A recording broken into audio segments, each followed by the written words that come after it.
በናስለን የተከበራችሁ አድማጭ ተመልካቾቻችን ዛሬ በትኩረት የምንዳስሰው የአሜሪካው ፕሬዝዳንት ዶናልድ ትራምፕ በእስራኤልና በሊባኖስ መካከል የተኩስ አቁም ስምምነት መደረጉን በማብሰር አስረኛውን ጦርነት ቋጭቻለሁ በሚል ያደረጉት ድንገተኛ ማስታወቂያና ከዚሁ በተቃርኖ የተከሰተውን አውዳሚ የሄዝቦላ ጥቃት ይሆናል። እስከ ፍጻሜው ድረስ አብራችሁን ቆዩ።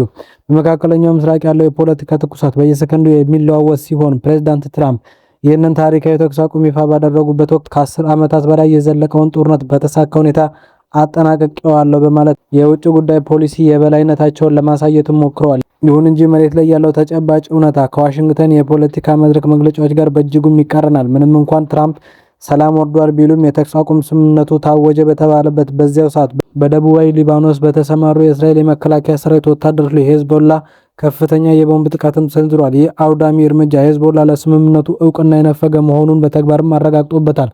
በመሆኑም በአንድ በኩል ከከፍተኛ የዓለም መሪዎች የሚሰጥ የሰላም አዋጅ፣ በሌላ በኩል ደግሞ የጦር መሳሪያዎች እያስተጋባ በሚሰማበት በዚህ ወቅት የትራምፕ ማስታወቂያ የፖለቲካ ትርፍን ያነገበ ነው ወይስ እውነተኛ ስምምነት የሚለው ጥያቄም በስፋት እየተነሳ ይገኛል።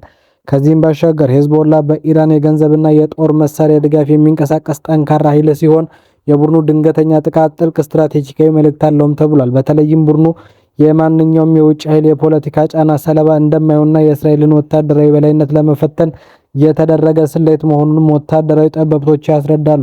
ይህ በእንዲህ እንዳለ የእስራኤል መንግስት በቤንጃሚን ኔታንያሁ መሪነት በሰሜናዊ የሀገሪቱ ክፍል የሚገኙ በሺዎች የሚቆጠሩ ተፈናቃይ ዜጎችን ወደ ቀያቸው ለመመለስ ከፍተኛ ጫና ውስጥም ወድቋል። በተጨማሪም የእስራኤል መከላከያ ሰራዊት ከኢራን ጦርነት ጎን ለጎን በሰሜኑ ግንባርም ሌላ ውጊያ ውስጥ መግባቱ ወታደራዊ አቅሙን እጅግም ፈትኖታል። ስለሆነም የትራምፕ መግለጫ ለእስራኤል መንግስት ጊዜያዊ የፖለቲካ እፎይታ ቢመስልም በተግባር ግን የሄዝቦላ ተከታታይ ጥቃት የሀገሪቱን የደህንነት ስጋት እንዳባባሰውም ቀጥሏል። ይህ በእንዲህ እንዳለ የትራምፕ መግለጫ በተለይም አስረኛውን ጦርነት ቋጭቻለሁ የሚለው አረግ የራሱ የሆነ ሰፊ የፖለቲካ ትርጉም ያዘለም ሆኖ ተገኝቷል። በመካከለኛው ምስራቅ ታሪክ ከ1948ቱ የአረብ እስራኤል ግጭት አንስቶ በርካታ ደም አፋሳሽ ጦርነቶችም ተካሂደዋል። ፕሬዝዳንቱ ይህንን ታሪካዊ ቃል ሲጠቀሙ በኢራን የሚመራውን የተቃውሞ ዘንግ እና በእስራኤል መካከል ያለውን ቀጥተኛና ተዘዋዋሪ የውክልና ጦርነት ማክተም ማለታቸው ሊሆንም ይችላል እየተባለ ይገኛል። ቢሆንም የዲፕሎማሲ መግለጫዎች የሁለቱንም ተፋላሚ ወገኖች እውነተኛ ፍላጎትና ተግባራዊ ስምምነት እስካላገኙ ድረስ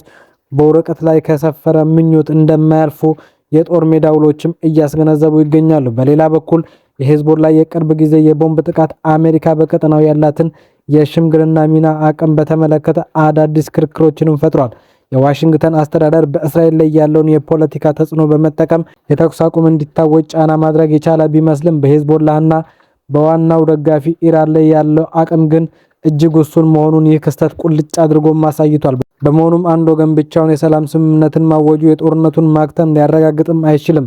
የእስራኤል ወታደሮች በተጠንቀቅ ላይ ባሉበት ሰዓት የተፈጸመው ይህ ድንገተኛ ጥቃት በቀጣዮቹ ቀናት እስራኤል መጠነ ሰፊ የአየርና የምድር ላይ አጸፋዊ እርምጃዎችን እንድትወስድ የሚያስገድዳት ሁኔታ መፈጠሩም አያጠራጥርም። ከዚህም ባሻገር ይህ ውጥረት የሊባኖስን የውስጥ ፖለቲካና የኢኮኖሚ ቀውስ ወደ ከፍተኛ ደረጃም አሸጋግሮታል። የሊባኖስ መንግስት በሀገሪቱ ደቡባዊ ክፍል ላይ ሙሉ ቁጥጥር የሌለው ሲሆን ሄዝቦላ እንደ መንግስት ውስጥ ያለ መንግስቱ ነው መዋቅራዊ ኃይሉንም አስጠብቆ ይገኛል።